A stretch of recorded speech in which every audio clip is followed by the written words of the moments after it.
and all your fears have run aground.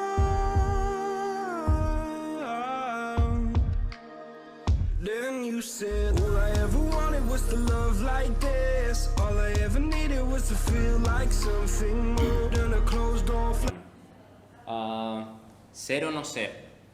Esa es la cuestión. Esta frase fue escrita por Shakespeare en la obra de Hamlet, un príncipe de Dinamarca, el cual intenta reflejar lo que es la disrupción entre lo que a él le gustaría hacer y sus responsabilidades como monarca del lugar. ¿Cuántas personas que estamos aquí hemos sentido esa sensación cuando estamos delante del código de querer hacer algo, lo cual se escapa de nuestro alcance, bien porque nuestro product owner no nos lo permite, bien porque la situación no nos da el tiempo necesario, causa cualquiera? Bien. Vale. Pues realmente todos los desarrolladores nos enfrentamos en algún momento de nuestras vidas o a diario frente a este problema. Y la cosa no está en decantarnos por un lado o por otro, sino en encontrar el perfecto balance, el cual nos lleva a tomar las mejores soluciones. Otra de las obras de William Shakespeare es la de Romeo y Julieta, ¿vale? William Shakespeare es un dramaturgo, es uno de los escritores de habla inglesa más importantes de toda la historia, y realmente en esta obra de Romeo y Julieta él lo que hace es representar a los dos amantes de Verona, en el cual sus familias están enfrentadas, pero ellos quieren mantener esa relación amorosa. ¿Cuántos conocen el final de la historia?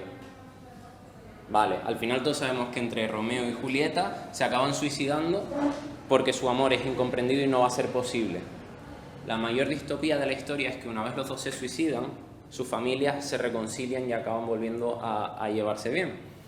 Bienvenidos al drama. Si llevamos estos al concepto del siglo XXI y los enfocamos un poquito más en lo que viene a ser nuestro día a día, podríamos abrir nuestro perfil de Tinder y encontrarnos con lo siguiente. Tenemos dos protagonistas en nuestra historia. Por un lado tenemos a Romeo, representado un poco por la arquitectura hexagonal, esa caballerosidad, esa elegancia, esa tesitura tan seria, y por otro lado tenemos a nuestra Julieta, bella, amorosa, sublime, adorada por todos, que puede ser el maravilloso frontend. Aquí ponemos el ejemplo de React por nombrar uno entre varios, pero veremos que al final no es la parte más importante de todas.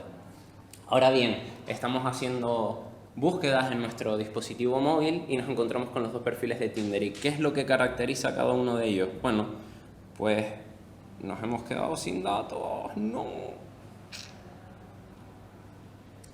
carga. Vale, un segundito.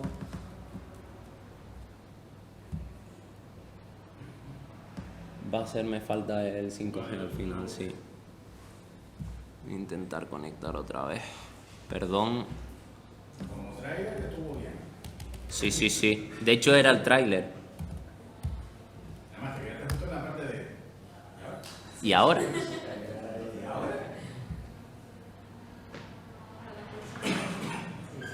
Bueno, si no seguimos para adelante, aunque no estén las imágenes y ya está, tampoco pasa nada. Un segundito. Venga, yo confío, Uli. Esto lo solucionamos rápido.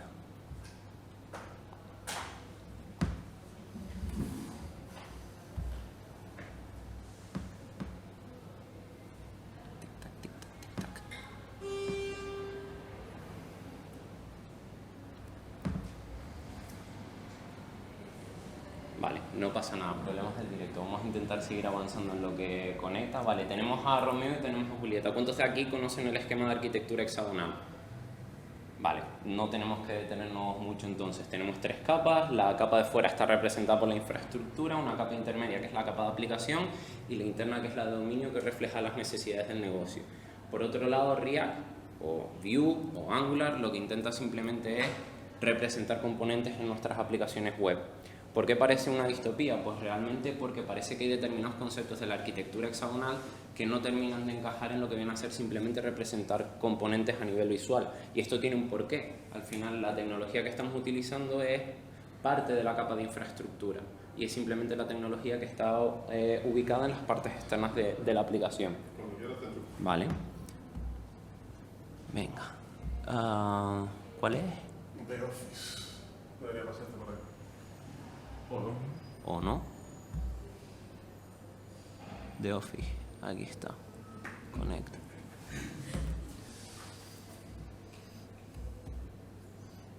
Estás en... Está en español. Vale. No, está en inglés. Me cago en la madre que te pare. Igual es vale. Espérate, te lo pongo en español. No. Sí. ¿Te imaginas? Encima en Devora. Yo sí, sería mala hostia, ¿no? Si no te lo pongo en español y ya está. Ahora ya está en español.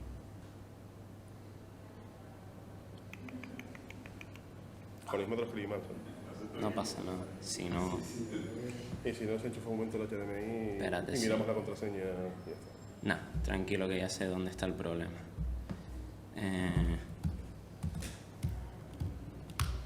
¿A qué hora sí conecta? ¿O no? Ah, no, te digo yo que sí.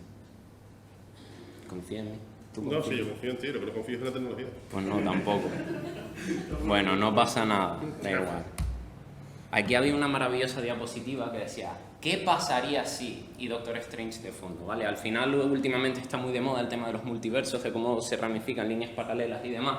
¿Y qué es lo que ocurre? Nosotros sabemos cómo termina la historia de Romeo y Julieta, sabemos cuál es la conversación que está detrás de nuestro background, entre la cual tenemos que intentar llegar a un acuerdo entre la arquitectura y frontend, que al final nunca están de acuerdo, pero sabiendo cuál es el final de la historia, sabemos cómo cambiarla para la siguiente historia que queramos contar. Mi nombre es Adrián Ferrera González, soy desarrollador en Leadmind, soy amante de la tecnología, actualmente estamos publicando un podcast, aparte del de Carlos, se llama The Fly, si queréis pegatinitas está por aquí, publicamos episodios todos los lunes, hablamos con personas sobre su vida en el mundo del desarrollo, con lo cual no es nada técnico, cualquier persona que tenga ganas de escuchar hablar de la vida de otras personas es súper interesante y me considero artesano de código. Vale, en la parte de abajo hay una nube de conceptos que no se ve, pero al final acaban siendo las tecnologías en las que estamos trabajando actualmente en Leadmind. Y al final nosotros decimos que al final hacemos cosas, porque nos quedamos con el cómo y no con el qué. Al final el qué viene a ser, bueno, sí, trabajo con un montón de tecnologías, trabajo en frontend, trabajo en backend, pero al final cuando coges el cómputo de toda esa nube de información es cuando le sacas valor. ¿Cómo se ha llegado a toda esa nube de conocimientos en la cual no soy ningún gurú del tema? Pues saltando entre distintos proyectos, y eso ha llevado a que poco a poco vea distintos problemas y haya o bien alcanzado soluciones buenas o soluciones malas en muchos otros casos. La ventaja de eso es que al final no es tomártelo como una derrota, sino como un aprendizaje para el siguiente paso que vayas a dar. Ahora bien, ya me he presentado, sabemos cuál es el concepto, sabemos cuál es la historia y ahora nos toca cambiarla. Tenemos por un lado la arquitectura y tenemos por otro lado el frontend. ¿Cómo vamos a hacer que esto converja? Bueno, pues tenemos que tener en cuenta dos puntos de vista. El primero, entender nuestro software como producto. ¿Qué queremos que es lo que haga nuestro software? Por un lado tenemos la arquitectura, tenemos el front y todo esto tiene que converger en algún momento. Para hacer que converja tenemos que entender cuáles son las características de cada uno de ellos, qué es lo que lo particulariza. Por un lado la arquitectura lo que nos va a ayudar es a definir distintas capas de nuestra aplicación. Nos va a decir cómo hacer nuestro código más mantenible, más simple, o al menos las doctrinas o las pautas a seguir para conseguir eso. Por otro lado, como decíamos anteriormente, frontend simplemente es una herramienta visual para el usuario en la cual le queremos mostrar información de la forma más amigable posible, siguiendo distintas guidelines de UX, UI, UX, pero volvemos a lo más básico. Nuestro frontend intenta pintar datos, intenta pintar componentes y representar un estado que más tarde profundizaremos en ello. Ahora bien, esto es como producto, como personas, como developers. ¿Qué es lo que nosotros queremos? Pues va a depender mucho del punto en el que estemos. Si nos imaginamos el desarrollo del producto en una línea de tiempo, va a depender mucho de en qué punto estemos ubicados, si es al principio del proyecto, si el proyecto está avanzado, en qué punto podemos aplicar determinadas metodologías o técnicas o no, y sobre todo tener muy claro cuál es la meta de nuestro producto. ¿Por qué? ¿Cuántas personas hemos pecado de sobreingeniería? ¡Bien! Vale. ¿Cuál es el problema? Nos es muy sencillo cuando estamos trabajando en lo que estamos a gusto en perder el foco de lo que estamos haciendo. Si no tenemos claro cuál es el objetivo, vamos a meter cosas de más que va a hacer que esta conversación, cuando metamos a negocio por medio, sea una bomba y de relojería, no va a llegar a ningún buen puerto. Ahora bien, volvamos a hablar de los protagonistas. Como resumen podemos sacar arquitectura. Su finalidad es responsabilidad, que cada capa haga sus cositas bien, que sea mantenible. Como desarrolladores nos interesa, como bien decía Carlos, cada vez que llevamos al código, que ese código sea mantenible la semana que viene, el mes que viene, el año que viene, dentro de varios años. Si un producto no es mantenible, para mí hemos llegado al punto en el que hemos fracasado como desarrollo. Por otro lado, la arquitectura intenta buscar semántica. Tiene que transmitir lo que hacemos. Hablábamos antes del principio de menor sorpresa. ¿Qué ocurre cuando llegamos a nuestro código y hace cosas que no esperamos? Eso empieza a ser ya el descalabre. Y por último, la organización. Es cierto que muchas veces se asocia arquitectura de software a la distribución en directorios de la aplicación, pero tenemos que tener muy claro que no es lo mismo en absoluto. Simplemente la organización en directorios es una forma de representar visualmente qué es lo que queremos, pero no lo es todo. Y además es muy complicado que un árbol de directorios, el cual es bidimensional, es lo que vemos en nuestro IDE día a día, plasme algo que es mucho más abstracto, en el cual hay diseños tridimensionales y interconexiones entre distintas partes. Vámonos al lado del frontend. Como ya habíamos dicho, la finalidad del frontend es 1. Renderizar componentes. 2. Visualizar el estado de nuestra aplicación. 3. Para visualizar ese estado necesitamos hacer uso de APIs de terceros, con lo cual bien sea localhost, cookies, fetch, whatever. Al final vamos a tener que estar consumiendo una API. Ya empiezo a dar pistas de que si tenemos que llamar una API, esto se encuentra también en la capa de infraestructura que veíamos antes. Y por último, y no por ello menos importante, y además es una de las partes más conflictivas, es la parte de dominio. ¿Por qué remarco la parte de dominio? Va a depender mucho del escenario en el que nos encontremos, ¿vale? Si nosotros como desarrolladores tenemos el control de la API que vamos a consumir, si nosotros tenemos el control de nuestro backend, es muy sencillo para nosotros diseñar una API que sea consumida por nuestra aplicación frontend y que no sea muy conflictiva, porque al final tenemos el control entero de la herramienta con la que estamos trabajando. Sin embargo, ¿qué ocurre cuando trabajamos con APIs de terceros? No tenemos el control sobre ella. Y aquí nos surgen dos posibles soluciones. La primera, si sabemos o tenemos un equipo que pueda desarrollar una API intermedia que haga de proxy para nosotros, genial. Hemos conseguido delegar esta responsabilidad de dominio a una API, es decir, las necesidades de negocio quedan cubiertas pero en otro nivel. Sin embargo, no siempre tenemos esa posibilidad y por muy desagradable que nos pueda resultar, vamos a tener que definir ciertas reglas de dominio en nuestra aplicación frontend, ¿vale? Este sería, por decirlo de alguna forma, el peor de los casos, en el cual tenemos que llevar esa parte de algoritmia o esa parte de negocio a nuestro frontend. ¿Por qué? Porque es más sensible. ¿Por qué? Porque cualquier usuario medianamente malicioso puede meterse en medio y empezar a enviar cosas a nuestra API que no nos interesa. Pero, nuevamente, va a ser muy relativo a las herramientas que tengamos en ese momento para poder manejar. Vale. Aplicación virtual. Aquí sí que vamos a tener un problema porque sin estos esquemitas va a ser muy complicado explicarlo.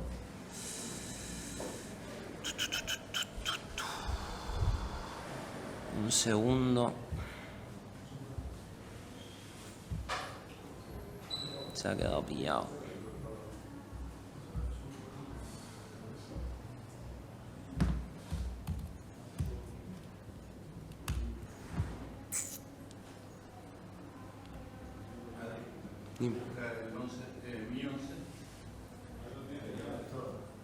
Ya está conectado. Ok. Bien. Vale, hagamos repaso de todo lo que habíamos visto antes. ¿Vale? Ahora sí, ¿no?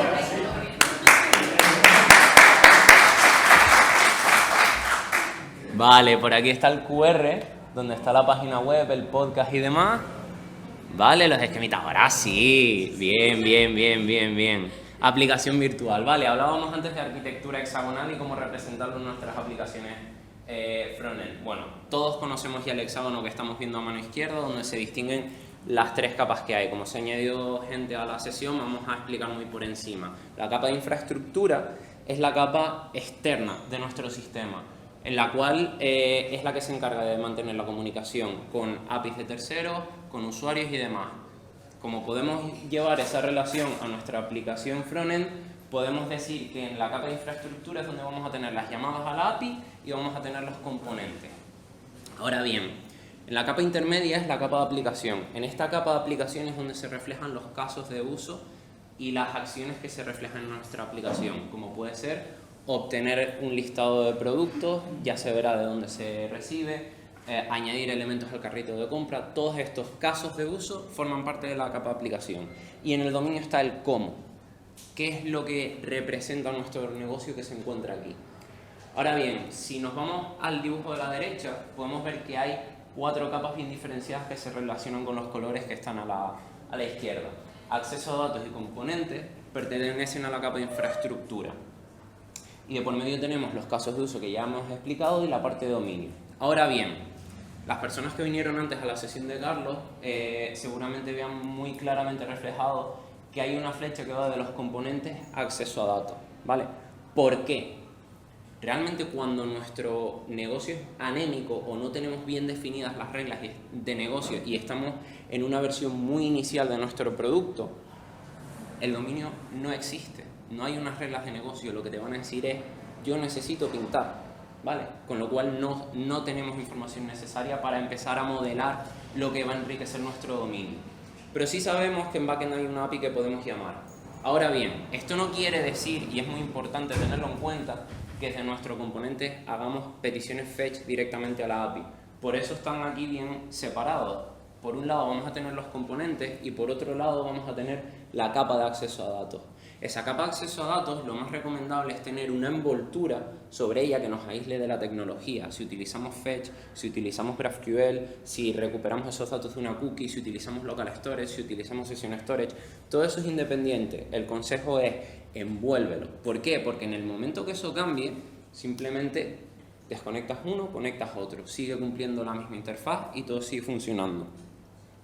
Ahora bien, hay casos, como bien decíamos antes, cuando no tenemos el control de nuestro backend, que vamos a necesitar modelar un poquito cuáles son las cosas que enriquecen a nuestro dominio. Y es ahí donde entran en juego los casos de uso y nuestro dominio. ¿Hasta aquí? ¿Claro? ¿Sí? Vale.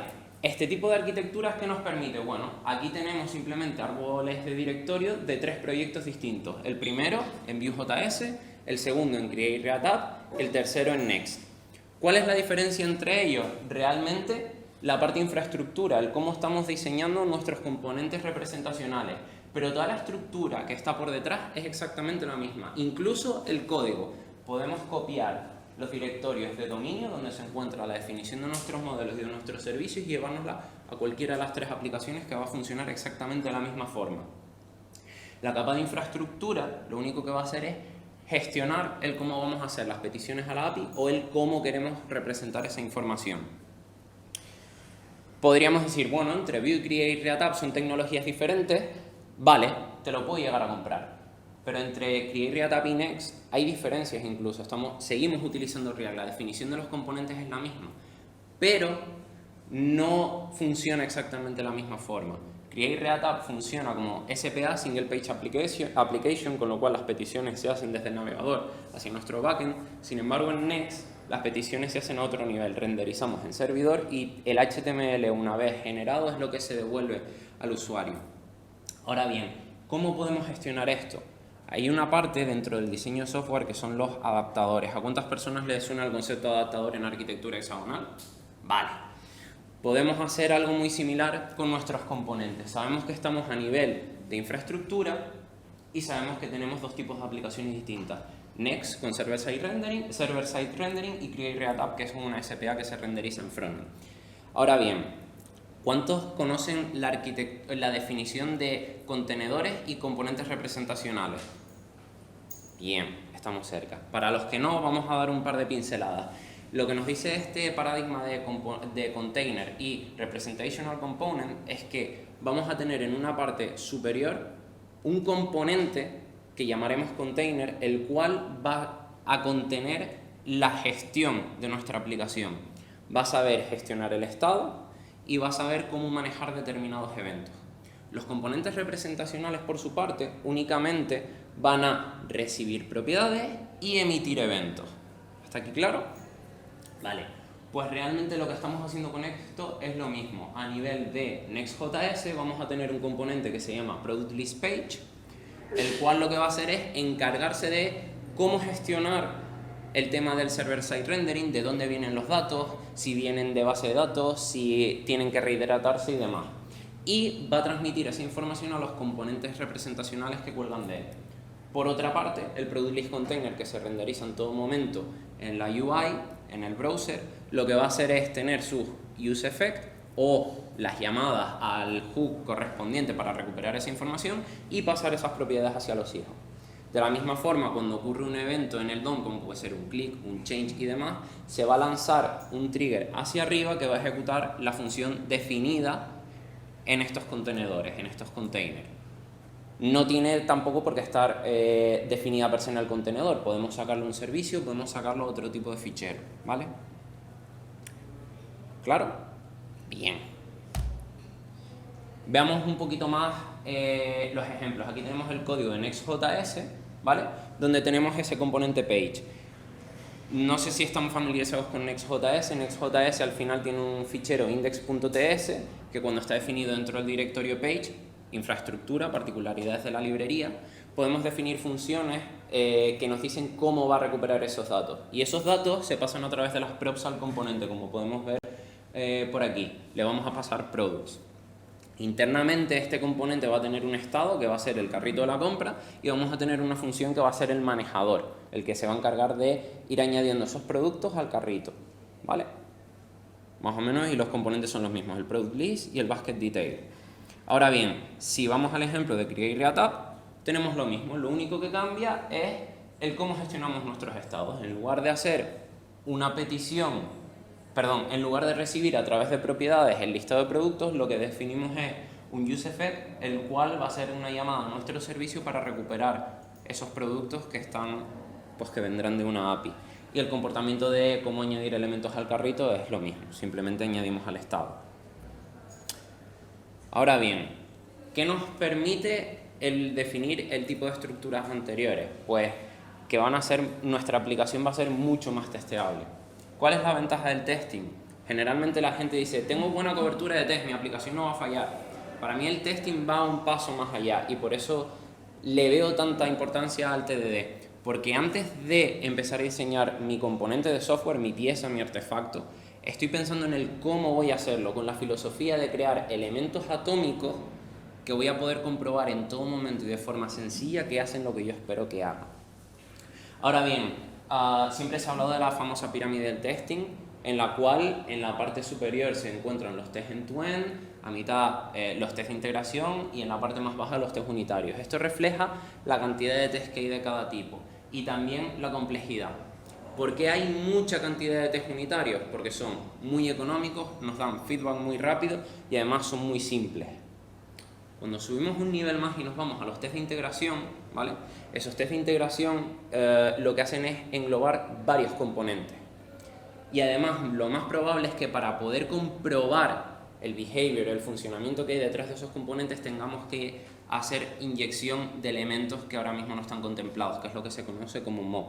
¿Vale? Con Yes es muy sencillo, haces un yes.fn y le pasas una función, la cual vas a verificar si se ha llamado o no o si ha recibido determinados parámetros. Es decir, al final lo que estamos haciendo es falsear cierta funcionalidad de nuestro sistema para hacerlo testeable. ¿Qué implica esto? Que ya hemos elevado un punto más la complejidad y el tiempo de ejecución va a ser ligeramente mayor. Pero cuando nos vamos a la parte de end-to-end es cuando tenemos los test que reflejan realmente cuál es la operatividad final de nuestra aplicación, pero en contraparte vamos a tener ciertas desventajas como es el tiempo de ejecución. Los test end-to-end no son rápidos. En segundo lugar, requieren mayor conocimiento técnico, es decir, para poder escribir buenos test end-to-end vas a tener que conocer la tecnología y el cómo está montado tu sistema para hacer que eso interactúe. Y la tercera, y para mí una de las más importantes, es el tiempo. La ventaja de definir los test unitarios es que simplemente le das un botón y ya sabes si tu componente o tu código está funcionando o no. Para los test end-to-end tú los lanzas y bueno, crucemos los dedos a ver si esto no tarda mucho, ¿vale? Hay una parte que últimamente se está nombrando mucho y es el trofeo del testing, y es un poco la nueva vertiente que se nombra, pero bajo mi punto de vista, y recalco, bajo mi punto de vista, lo que estamos haciendo es añadir debajo de esta pirámide una parte más pequeña en la cual se realizan unos test estáticos, ¿vale? Estos test estáticos al final lo que te dicen es que, bueno, se comprueba el tipado, se comprueba que al final esa interacción entre usuario y UI pues sea lo mismo, que el contrato se siga cumpliendo. Y ojo, no estoy diciendo que estos test no sean importantes, son muy importantes. Al final tenemos nuestra UI y los usuarios lo que están haciendo es introducir información a través de los inputs, que es texto, ¿vale? Todo eso llega a nuestra aplicación. Está muy bien que tengamos TypeScript, yo soy fan de TypeScript, pero hay una parte donde TypeScript no nos salva. TypeScript nos salva en tiempo de desarrollo, pero no en tiempo de runtime. Ahí sí que es cierto que hay determinados momentos donde tenemos que garantizar que los tipos que nos llegan son los que realmente están por detrás. Entonces, este tipo de test estáticos se basan en eso, ¿vale? Por eso, bueno, al final sí es una pirámide, es un trofeo, pero tampoco estamos hablando nada distinto ni son dos mundos. Si queréis más información, en la parte de abajo están los enlaces al propio artículo de Kensidot y por otro lado esta pirámide desarrollada por una persona de QA que nos explica más en detalle cuál es cada uno de estos elementos. Ahora bien, la parte más problemática del frontend, la gestión del estado, ¿vale? ¿Cuántos de aquí entienden lo que es la gestión del estado? Poquito, vale. Vamos a empezar por lo básico. Los componentes, cuando se renderizan, reciben cierta información, ¿vale? A eso se le considera estado. Cada vez que el estado cambia, nuestro componente vuelve a pintarse, ¿sí? ¿Vale? Cada vez que nuestro componente recibe un cambio, vuelve a pintarse. Vale. Bien. Los componentes pueden tener estado interno. Cuando el estado cambia, se pinta, pero también puede recibir información de fuera a través de las propiedades. Cuando esas propiedades cambian, nuestro componente se pinta nuevamente. Eso nos empieza a construir lo que viene a ser nuestro árbol de componentes. ¿Cuál es la tendencia? Si necesitamos tener una gestión del estado y lo que nos interesa es tener componentes representacionales, al final el estado que no sea dependiente de visualización, sino que sea más dependiente de información, está en las capas más altas. ¿Dónde? Los contenedores que nombrábamos antes, ¿vale? Generalmente definimos nuestro estado más global en los contenedores. Ahora bien, esos containers al final reciben su estado pues de llamadas a la API, de un provider, que al final los providers pues o Redux o un provider de contexto definido a mano no acaba de ser otra cosa que un componente que te expone una API para, en lugar de pasar esa información por props, usar un hook y consumirla por debajo. Pero es lo mismo, si el componente cambia, ¿qué pasa? Que se renderiza de nuevo, ¿vale? Entonces, con el tema de la gestión del estado tenemos que tener muchísimo cuidado, porque cuando la información cambia, los componentes se renderizan desde el punto en el que ha cambiado hacia abajo. Ahora bien, aquí llega uno de los grandes problemas, y es que muchas veces intentamos de definir la gestión del estado como algo global, Redux y demás. Empezamos a añadir información a nuestra aplicación de estado que está por todos lados, y a veces no es necesario que esté ahí, sino que esté simplemente acotada en los componentes que estás pintando en cada momento, ¿vale? Con lo cual es muy importante que entendamos que el estado global de la aplicación no debe ser un cajón desastre, sino que en el estado global de la aplicación solamente tiene que estar información que es totalmente independiente de la renderización y que queremos mantener en todo momento. Por ejemplo, el usuario. Cuando cambiamos de vista, nos interesa seguir manteniendo cuál es la información del usuario que está logueado, por poner un ejemplo, ¿vale? Ahora bien, hay una parte donde se suele dar a confusión y es cuando empieza el tema de la caché. Mucha gente dice, no, pero yo no tengo problema con la caché porque yo lo que tengo es un estado global que cuando hago la petición a la API lo guardo en el estado y lo mantengo ahí. Cajón desastre de nuevo. Bien, perfecto, hemos triunfado. No, eso es un problema. Estamos intentando utilizar la gestión del estado para algo que no tiene que ver con el estado. Aquí hay otro tipo de soluciones como puede ser la caché, ¿vale? Es muy importante que empecemos a pensar que si realmente la red es un problema para nosotros, no tenemos que gestionarlo con un estado global, sino con un sistema de caché que muchas librerías hoy en día ya nos lo dan, ¿vale? useQuery, SWR, incluso si queremos podemos montarnos nuestro propio sistema de caché, pero por favor, totalmente independiente del estado global de la aplicación, ¿vale? ¿Ha quedado claro la gestión del estado de las aplicaciones en React? Bien. Vale.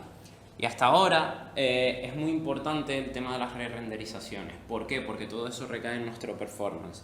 Hasta ahora hemos hablado un poco de las necesidades de negocio, de cómo representar el dominio, de tenerlo ahí, tenemos las capas de infraestructura, pero hay una cosa muy importante que nunca se habla y son los requisitos no funcionales, ¿vale? Estos requisitos no funcionales son las cosas que rodean a nuestra aplicación que no dependen tanto de negocio, pero que sí son características de la misma. Por ejemplo, la seguridad. ¿Cuántas personas están preocupadas en su día a día de protegerse de ataques de cross-scripting? Bien. Voy a pasar después una ficha y vayan apuntando paginitas, porfa. ¿Vale? En este caso, la disponibilidad de la web no suele ser tanto problema porque al final es algo que escapa un poco del frontend. Y por otra parte tenemos lo que viene a ser pues, el performance de la web. Ya hemos empezado a dar pinceladas de que dependiendo de cómo diseñemos la arquitectura de nuestra aplicación, el performance puede ir en declive o no. Es muy importante que tengamos eso bajo contexto. Pero para negocio esto no es algo que sea de valor. Es algo que para los desarrolladores sí debería tenerlo porque al final es lo que va a hacer que tu producto también se distinga de otro. Y solemos dejarle de prestar atención a estos requisitos no funcionales, pero tenemos que tenerlos presentes.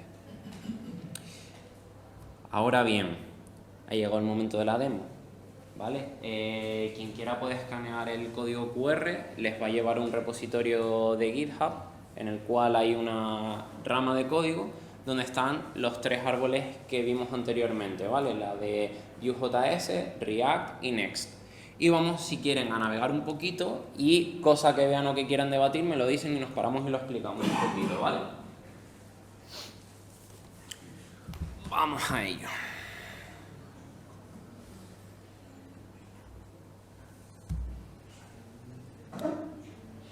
Vale, ¿se ve bien?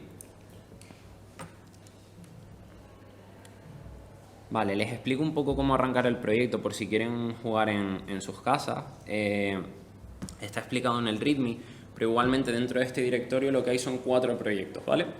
El primero es una API de ejemplo, la cual simplemente podemos arrancar y nos va a dar un listado de productos.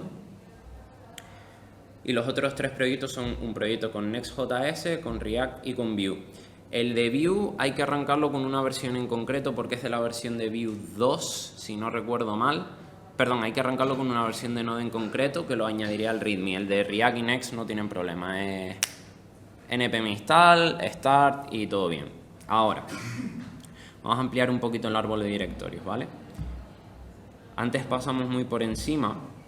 No soy un experto en Vue, o sea que si ven que he hecho alguna aberración, por favor, no me la piden. Vale, como bien decíamos antes, dentro de nuestro dominio hemos definido modelos, ¿vale? Estos modelos son simplemente una definición de las estructuras de datos que vamos a manejar. ¿Por qué? ¿Qué ocurre cuando nosotros hacemos una petición o una API de terceros y esta API cambia? Si no hemos hecho la transformación de los datos que recibimos de esa API a nuestro sistema, lo que va a hacer es que cuando ellos cambien esa propiedad, ese cambio vamos a tener que propagarlo a lo largo de toda nuestra aplicación. Y esto acaba siendo un problema de mantenibilidad. Si nosotros lo que hacemos es que recibimos esos datos de esa API, ese JSON, y ese JSON lo transformamos a lo que nuestro negocio entiende, aunque sea simplemente un modelo anémico como puede ser este carrito de la compra donde hay un ID y un listado de ítems, ya está. Si ellos cambian la propiedad, vale, va a haber un error en producción, vale, cambiamos la propiedad, cambiamos el mapeo y todo listo, pero ese cambio no tiene que propagarse hacia todos los elementos de nuestro sistema y que el tiempo de cambio sea mayor, con lo cual hemos reducido nuestro tiempo de reacción y hemos incrementado nuestra mantenibilidad. Lo mismo con los productos, ¿vale? Tenemos un título, un precio, eso mismo que ocurre si la API de terceros cambia title y ahora lo llama handler. Tenemos que venir aquí componente por componente, como utilizamos IntelliJ y podemos utilizar Refactor y más o menos nos ayudará. Si no utilizamos TypeScript igual nos va a costar un poquito más, ¿vale? Pero estaríamos propagando nuestro cambio. Entonces, solución, cuando hacemos la petición a la API, lo que vamos a hacer es transformar los datos a la estructura que nos interesa, ¿vale? Y ya estaría. Tenemos una llamada a la API en la cual vamos a recibir un Data Transfer Object, estructura definida por API de tercero whatever. Vamos a transformar esos datos y los vamos a devolver a la vista. Ahora bien, Me voy a ir a algo donde esté yo un poquito más cómodo. ¿Sí? Correcto. Lo tengo en infraestructura, sí. Sí.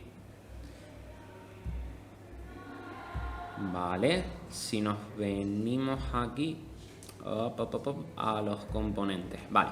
Tenemos nuestra aplicación principal, ¿ok? En la cual vamos a tener el montaje de ese componente que hemos definido como container, ¿ok?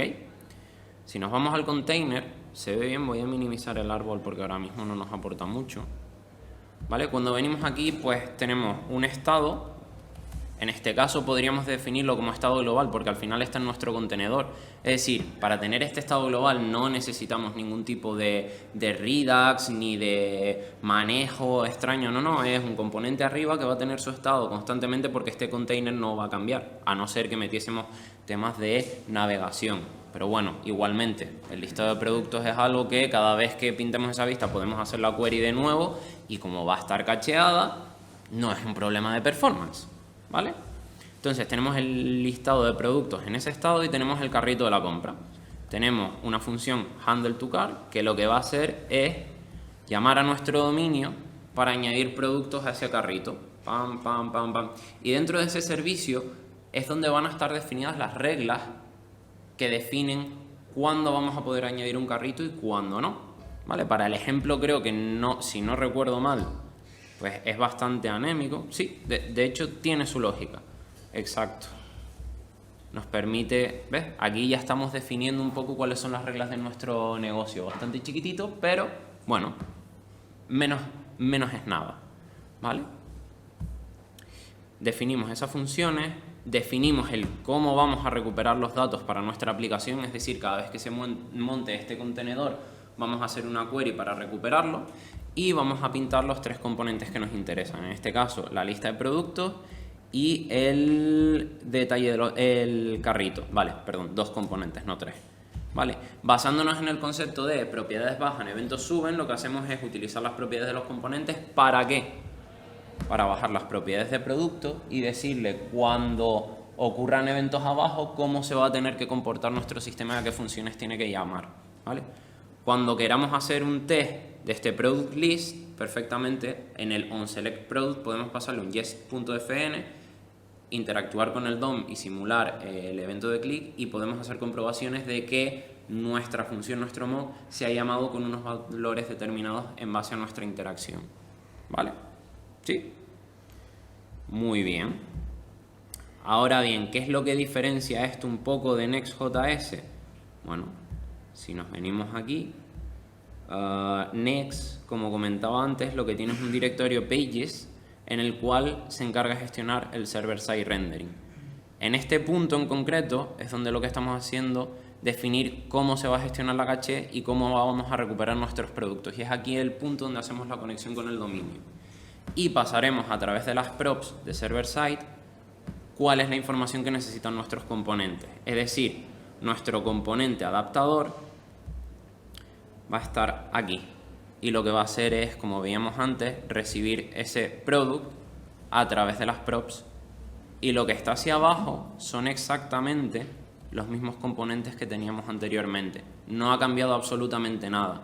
Sí que es cierto que migrar una aplicación a nivel tecnológica de React a Vue no es un trabajo sencillo porque hay que rehacer muchos componentes, pero por lo menos la parte de negocio ya la tenemos hecha, es totalmente agnóstica, incluso no tiene ningún tipo de dependencia si se está pintando en servidor o si se está haciendo en un browser. Y esto es muy importante, ¿vale? ¿Queréis que miremos algo más en concreto del código o podemos seguir? ¿Sí? Seguimos. Vale. Pues como conclusiones, ya hemos visto que la arquitectura, ¿vale?, puede ayudarnos de muchas maneras a solucionar los problemas que tenemos en el día a día. Sin embargo, no es algo que digamos, pues en todo momento lo vamos a aplicar de la misma forma. En estos ejemplos que hemos visto anteriormente, lo que hemos hecho es definir pautas que poco a poco iremos viendo si encajan mejor o peor en nuestros problemas que tenemos día a día. Pero como decíamos al inicio, en esa maravillosa historia de Romeo y Julieta, ¿vale? En el cual al final los amantes de Verona se suicidan y sus familias se reencuentran y dicen vamos a hacer las paces, pues a nosotros nos tiene que pasar un poco lo mismo. Sabemos que hasta ahora hemos tenido problemas con la arquitectura front y el cómo hacer que nuestras librerías de front se pongan en sincronía con lo que es nuestra arquitectura, pero con este tipo de tips podemos, en primer lugar, analizar los problemas a los que nos encontramos. Puede que sean similares, pero igual el escenario, el negocio en el que estamos trabajando no es el mismo, con lo cual va a ser muy dependiente de ello. Segundo punto, simplificar. No necesitamos una arquitectura con 7 capas, a lo mejor simplemente con una serie más de nuestros componentes en una capa de infraestructura a otro artefacto dentro de nuestra capa de infraestructura ya es suficiente, hemos solucionado un problema y sigue siendo una arquitectura, sigue siendo mantenible. Y tercero, pero no por ello menos importante, iterar. Esto es lo que por ahora a mí me ha funcionado y me está funcionando. Pero esto hay que llevarlo al día a día y ver qué ocurre en proyectos cuando lleven 2, 3, 4 años de rodaje. La arquitectura no es estática y la ventaja que nos da el mantener la simplicidad es que a medida que pasa el tiempo vamos a poder ir añadiendo mayor complejidad técnica si fuese necesario. ¿Vale? Por aquí les dejo un par de recursos que considero que son bastante interesantes para empezar a introducirnos en el mundo de la arquitectura. Los dejo por aquí y sobre todo hacer un poquito de spam del canal de Devs Lives, que es el podcast en el que estamos trabajando en las últimas semanas, ¿vale? ¿Alguna pregunta, alguna duda? ¿Revisitar código? ¿No? Pues muchísimas gracias a todos los que están aquí, gracias por venir después de comer y espero que os hayan llevado algo.